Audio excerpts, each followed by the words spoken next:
Olá, este é o Unimep na Comunidade, programa que tem por objetivo divulgar as ações extensionistas da universidade. Hoje vamos falar sobre o curso básico em Direitos Humanos, promovido pelo Núcleo de Estudos e Programas em Educação e Direitos Humanos da Unimep, o NEPED, que tem a coordenação do professor Josué Adam Lazier. Nossos convidados são o professor Rodrigo Batista Coelho, docente do curso da graduação em Direito aqui da Universidade nas disciplinas de Direito Constitucional e Direitos Humanos e também organizador desse curso, e a professora Sandra Perina, que é coordenadora geral da Educação Infantil da Secretaria Municipal de Educação aqui do nosso município.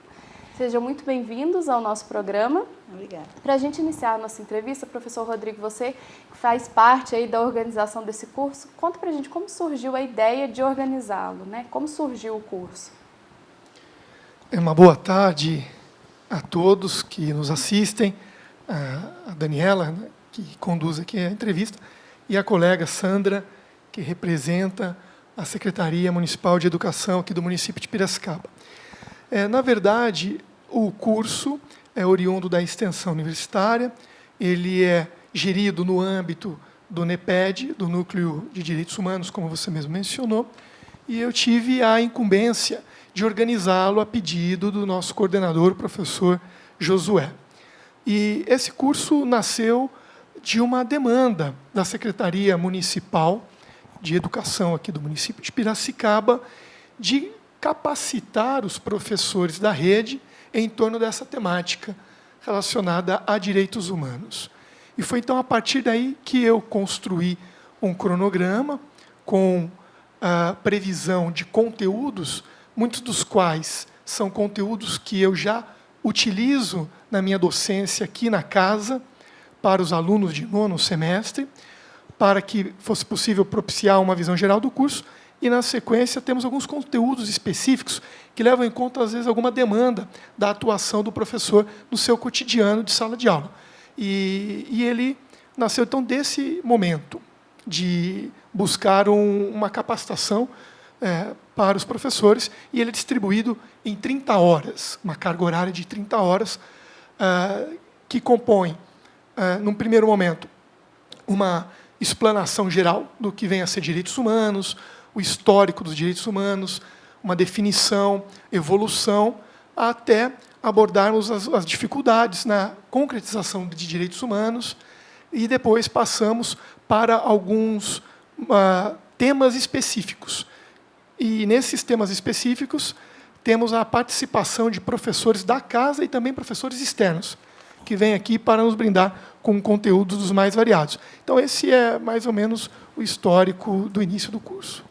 E, professora, como o Rodrigo comentou com a gente, essa demanda surgiu a partir, né, de um pedido da Secretaria. Por que a importância da formação em direitos humanos para os profissionais da Secretaria, tanto docentes quanto diretores? Sim, foi uma demanda já do tempo da construção do Plano Municipal de Educação. Eu fui a presidente do Conselho nessa época, e o Conselho também se viu numa situação não tão confortável, porque tratar de direitos humanos no senso comum, né, nós ouvimos bastante inverdades, né, e isso assustava um pouco, e não tínhamos essa certeza de como dar pareceres, né, sem ter esta formação. E lá foi proposto, então, que buscássemos essa formação. E o tempo passou, e o plano foi aprovado, com essa marca que precisaríamos, né, para futuramente poder discutir questões que ficaram pendentes. E aí eu busquei, junto à secretária, né, a possibilidade de vir junto à Uniped e tentar essa parceria. E foi muito bem sucedida, porque nós tivemos essa autorização da secretária Ângela. Viemos para cá, conversamos com o professor Josué e conseguimos aí, né, ter a possibilidade desse curso. E aí o professor Rodrigo já fez a colocação de como tudo, né, foi tecendo esse curso, né? E acredito que ele vem ao encontro das necessidades que nós trouxemos, né? E hoje já temos, né, essa certeza que precisamos mais, porque isso foi muito pouco, né? Quando se começa a aproximar e a estudar e a enxergar um pouquinho além, pede mais, né? Então, assim, quem fez o primeiro já fica, mas não tem o módulo 2, né? Precisamos aprender mais, porque as necessidades também trouxemos abertura, no primeiro momento, aos conselheiros municipais e aos diretores, vinha de uma demanda também mais específica da educação infantil, né? E eu acredito que toda escola tem essa necessidade, mas de aproximação da comunidade, dos pais, dos próprios professores, que se estabelece muitas relações, né? A gestão de pessoas também não é tão fácil. E, na educação infantil, anualmente, nós fazemos entrevista com todos os pais. Os gestores têm um mês todo de entrevista nas inscrições oficiais e, ao longo do ano, nas vagas ociosas que surgem. Então, todos passam por entrevista para depois haver uma classificação, né, uma seleção diante do conselho de escola. E a necessidade de entender como é essa família, o que acontece nessa família, como eles vivem, e isso é fundamental, mesmo depois para essa criança estar inserida nessa escola, né? Porque a escola precisa entender para poder trabalhar com eles. Então, pegamos aí esse processo no início do ano e agora a segunda turma, né? Que temos já frutos, né, de quem fez com maior segurança, querendo, né, se ater mais a alguns dos temas que foram muito pertinentes. Então, eu vejo como foi fundamental. Professor Rodrigo, pegando o gancho até um pouco no que a professora Sandra acabou de falar, da questão das inverdades sobre a questão dos direitos humanos, porque tem uma explicação lógica, né, que os direitos humanos, falar sobre isso tornou-se assim, tão rejeitado, né, o assunto ficou praticamente demonizado, né, a questão dos direitos humanos. Daniela, a tua pergunta é absolutamente apropriada e ela me leva a buscar nesse canal da Unimep, trazer um pouco de luz para um assunto tão tormentoso e tão importante para as nossas vidas. Eu sempre falo para os meus alunos em sala de aula e também falei para as professoras nesse curso do NEPED que há um estereótipo hoje equivocado acerca dos direitos humanos, e aí me valho até aqui, peço desculpas se parecer um jargão chulo, mas a verdade é que se valem do termo direito dos manos, alguns setores, evidentemente, os setores que são mais ignorantes quanto ao assunto. E por que isso? Porque querem reduzir os direitos humanos apenas aos direitos que eles entendem como sendo dos presos. Ora, se formos buscar no contexto da história da humanidade, desde que o homem se conhece se relacionando com outros homens em sociedade, ele busca condições de vida digna. Isso vem desde os primórdios das civilizações.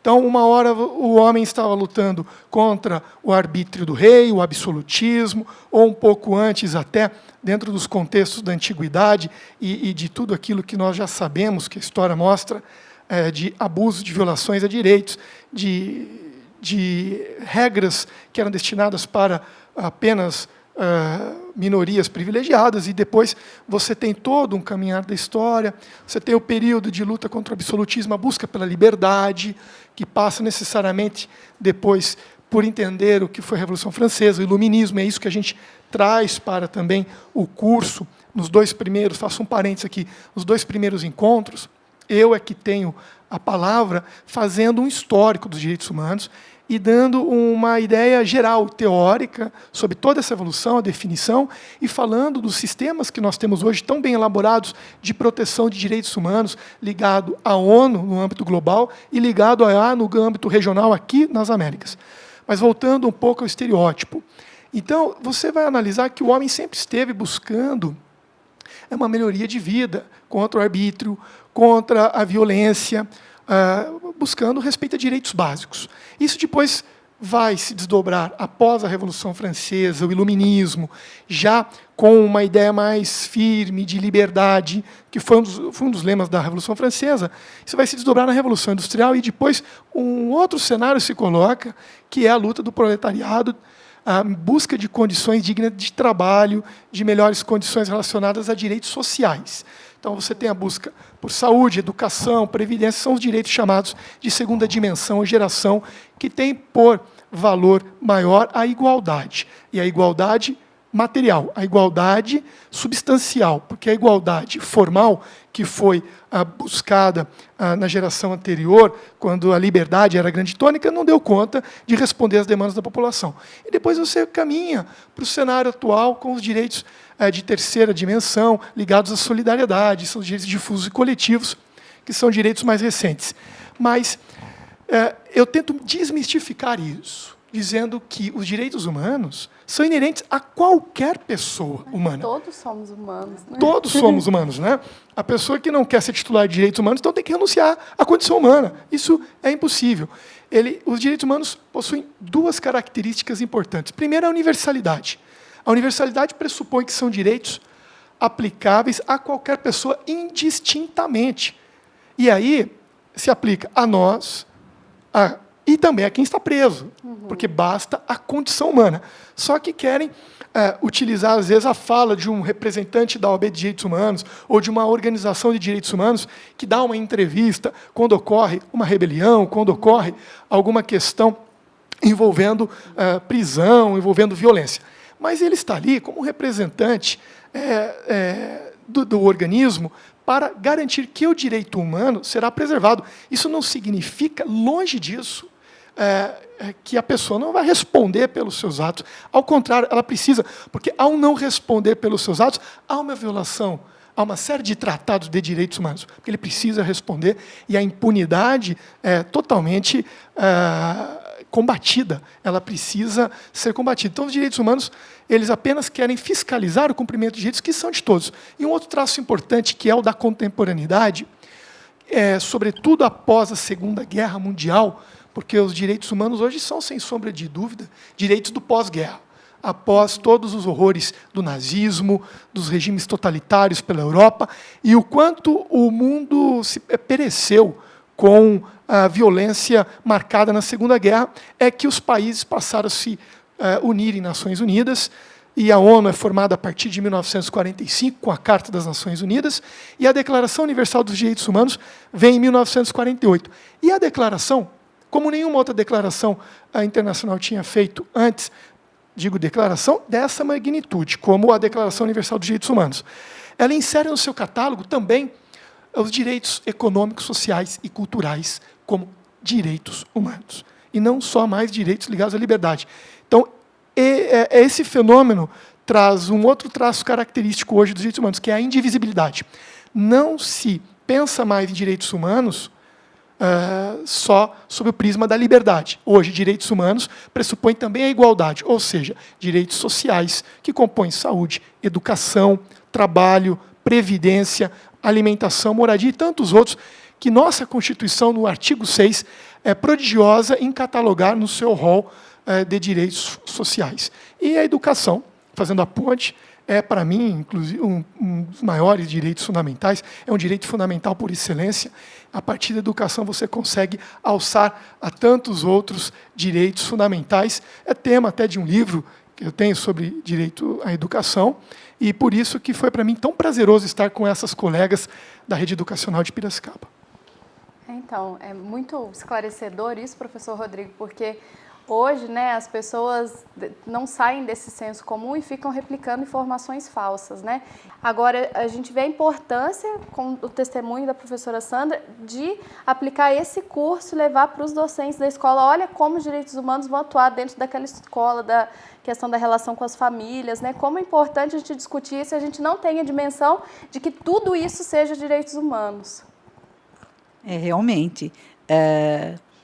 Era discutido vagamente, por não ter apropriação, e acredito que essas diretoras, esses diretores que fizeram o curso já têm propriedade para discutir nos horários de estudo, nos HTPCs. Então, de uma certa forma, já se multiplica, né? Mas aguardam vagas, né? Logicamente, que quem não fez já quer saber realmente como é o curso, quer realmente ter essas leituras vindas da faculdade, né, que tem um peso também. O diretor leva, multiplica, mas já deixa um gostinho de quero mais, das pessoas querem se aprofundar nos estudos, para poder entender mais. Nós lidamos com vida, né, na sua essência. Então, nós temos que ter esses cuidados, né, o trato com essas pessoas, com essas famílias, com essas crianças que chegam tão cedo na escola, né, no caso da educação infantil, a partir dos 3 meses. Então, e saem com 5 anos. E depois vão para o fundamental, até os 10 anos, na rede municipal, que é o Fundamental 1. Então, nós temos um percurso, né? Nós somos responsáveis, né, por essas crianças aí e, de certa forma, né, formando essa sociedade, né? E só para a gente esclarecer que a gente não falou no começo, o curso foi oferecido a diretores da rede municipal aqui de Piracicaba e docentes, né, dessas 2 primeiras edições. E conselheiros municipais de educação. Professor Rodrigo, tem uma previsão de continuidade do curso nos próximos anos? Quais são os projetos daqui para frente? A professora Sandra, ela foi, digamos, entre aspas, cobaia do nosso curso. Ela é da primeira turma. E nós acabamos de fechar uma segunda turma. Ontem realizamos a entrega dos diplomas dos formados nessa segunda turma, e a expectativa passou a ser cada vez mais otimista. Sim. O feedback que elas nos deram foi muito promissor, no sentido de continuarmos. Nós não tínhamos muito bem definido isso. Num primeiro momento, era uma demanda pontual deste grupo de gestores, mas, num segundo momento, já inserimos alguns professores e, ao que tudo consta, os professores querem muito fazer, e a tendência é manter esse curso, ampliar. E agora, ontem, foi a Sandra pode falar melhor, foi anunciada uma parceria possível ainda de se fechar com a Secretaria Estadual, para que o curso também possa levar um pouco dessa instrução para os professores da rede estadual aqui do município de Piracicaba. Eu acho que quem ganha com isso, né, é o município, né? Porque tendo essa parceria, a rede municipal e estadual, nós já trabalhamos muito em parceria, a rede municipal e a rede estadual, e acredito que quem tem a ganhar, né, é a sociedade como um todo. E os encontros ocorriam com qual periodicidade? Como foi a organização do curso? Os encontros ocorriam semanalmente, às quartas-feiras, não é, professor Sandra? Isso. E sempre no horário pós-trabalho deles, e um pouco antes de começar as aulas da graduação do período noturno.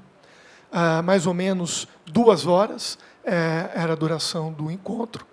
Como eu disse, eu abri o encontro e depois tive mais um encontro, são 2, sobre a temática geral dos direitos humanos, definição, sistemas de proteção, sistema geral, sistema especial, falo de alguns tratados importantes de proteção de direitos humanos, conceituo os principais direitos humanos, trago dados importantes sobre da Anistia Internacional, de órgãos ligados à ONU, da OEA, Organização dos Estados Americanos, da Comissão Interamericana de Direitos Humanos, da Corte Interamericana de Direitos Humanos, e a gente sempre abre depois para algum debate, algum questionamento.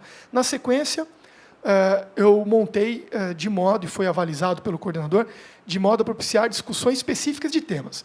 Tivemos discussão sobre direito das mulheres, direito das crianças e adolescentes, falamos sobre migrações, com um professor aqui da casa, um outro professor da casa falou sobre direito de minorias. Falamos também ontem com o professor José Remédio, que é coordenador do curso de mestrado, sobre políticas públicas educacionais e inclusão da pessoa com autismo, porque às vezes é até difícil fazer o diagnóstico do autismo em sala de aula. Às vezes a criança ela não tem um déficit de aprendizagem, mas às vezes ela é autista ou tem algum distúrbio de aprendizagem. E os professores são, Daniela, em última análise, grandes defensores de direitos humanos. Eles não são só formadores, eles são fiscais também do cumprimento dos direitos humanos, a partir de todo o instrumental que nós temos no âmbito internacional, no âmbito interno. Nós temos o Estatuto da Criança e Adolescente, eles são fiscais desse cumprimento. Temos, antes de tudo, a Constituição Federal, que é prodigiosa em garantir direitos humanos. E interessante que, ao final do curso, isso também é uma realidade lá na academia, os alunos falam, nossa, professor, eu não imaginava que falar em direitos humanos é falar de tanta coisa. A amplitude do tema é muito grande. Muito né? amplo. A gente fica, às vezes, só restrito, como você diz, aos estereótipos. E isso é perigoso, porque, ao você estereotipar, você usa aquilo como, às vezes, por uma finalidade não louvável. Você, às vezes, carrega uma ideologia que precisa ser dissipada, né? Seja de um lado, seja do outro, para deturpar algo tão valioso, tão importante, que nos faz existir enquanto sociedade, enquanto Estado democrático de direito, né? Não há um país desenvolvido. Você pode olhar para as referências da Europa, desenvolvido como sociedade, como potência econômica, social, que não respeite para valer os direitos humanos do seu cidadão. Não existe. Um Estado violador de direitos humanos é um Estado antidemocrático, que não tem noção do que é viver em sociedade na plenitude, né? Então é isso, esperamos continuar, né, Sandra? E trazendo aí Sim. as demandas das nossas colegas. Eu acho que as demandas virão, com certeza, porque as escolas apontam, né, essa demanda. E, como anunciou o professor Josué, né, essa nova turma para o próximo ano, acredito que cada vez mais possa fortalecer e tenhamos aí também um módulo mais avançado para quem fez, né, o 1 e o 2, né? Eu acho que, quem sabe, a gente consiga e tenha aí um maior esclarecimento e que a gente possa dar visibilidade, né, de que falar de direitos humanos não é uma coisa restrita, né, é muito ampla.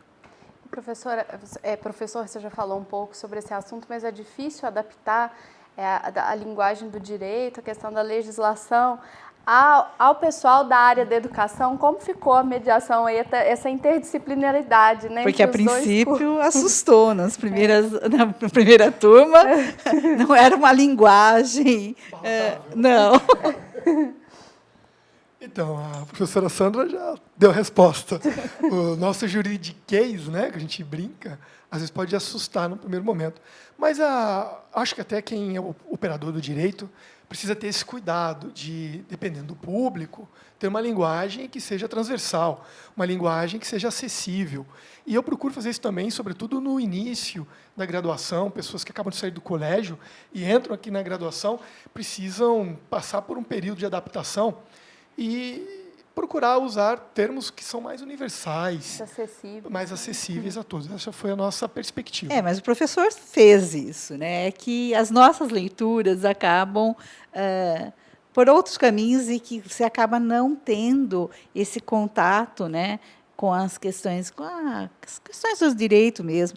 Nós lemos, né, muito legislação, trabalhamos até em projetos de leis, né? Mas não temos essa facilidade. O professor fez todo esse processo, sim, mas sentimos logo no início que não era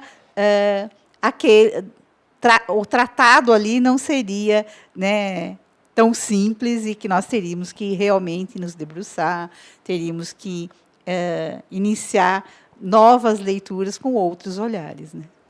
Então, professores, para a gente encerrar a nossa entrevista, professor Rodrigo, gostaria até que você falasse, né, Comentamos sobre a importância da difusão do que realmente, o que de fato são os direitos humanos e a importância da gente ter um núcleo, né, de direitos humanos dentro da própria universidade. Isso é muito importante e relevante, principalmente nos dias atuais.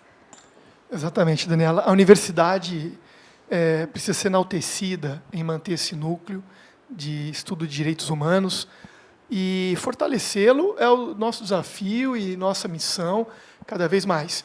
Porque preciso sempre me pautar pela Constituição Federal do nosso país. Ela consagra no seu artigo 1º como fundamentos da República a soberania, a cidadania, e não dá para pensar em cidadania sem observância de direitos humanos. A dignidade da pessoa humana está expresso no artigo 1º, né? E você tem pluralismo político também como fundamento da República. E dou um salto até o artigo 4º da Constituição Federal, que consagra como princípio que rege o Brasil nas relações internacionais a prevalência dos direitos humanos. Ou seja, só a partir do texto constitucional você percebe a importância que a própria Constituição dá a esse tema. E você tem uma sistemática hoje, eu sei que estou em fase de conclusão, mas queria deixar esse pensamento, uma sistemática do artigo 5º, do parágrafo 3º da nossa Constituição, que dá status de norma constitucional aos tratados e convenções sobre direitos humanos que forem aprovados com o quórum qualificado, que é aquele quórum de emenda. Para mostrar a relevância do tema, o Supremo Tribunal Federal tem a sua jurisprudência consolidada no sentido de que todos os tratados sobre direitos humanos aprovados pelo Brasil possuem status de norma supralegal, acima da lei comum ordinária, só abaixo da Constituição. Mas, se for aprovado com o quórum do parágrafo 3º, passa a estar no mesmo nível da Constituição. Ou seja, a Unimep, o núcleo, está em total consonância com todos esses instrumentos internacionais ratificados pelo Brasil, com a Constituição e, acima de tudo, com um olhar mais próximo, com a própria missão institucional da Unimep, que é promover a dignidade humana. Então, está de parabéns e vamos continuar nessa empreitada e contamos com a extensão, com nossas colegas da docência também. Que ótimo. Nós, né, só temos a agradecer para o que já foi nos oferecido, né, e o que está por vir aí, que sempre será, acho que, enriquecedor. Pode ter certeza que a rede aguarda, tanto a rede municipal como a estadual, garanto que terão essa formação, né, com muita relevância para poder, junto às suas escolas, dar continuidade e aplicabilidade, né? Aqui tivemos só um trechinho, mas garanto que eu também já fiquei com vontade de fazer o curso. Então, já fique o convite aqui para você. Pessoal, muito obrigada, professores, pela presença de vocês, professor Rodrigo, professora Sandra. Nós que agradecemos. E obrigada a você que nos acompanhou em mais essa edição do programa Unimep na Comunidade. Se quiser ter acesso aos programas que já foram exibidos na grade da TV Unimep, é só acessar o nosso site, tvunimep.com.br. Tchau e até a próxima!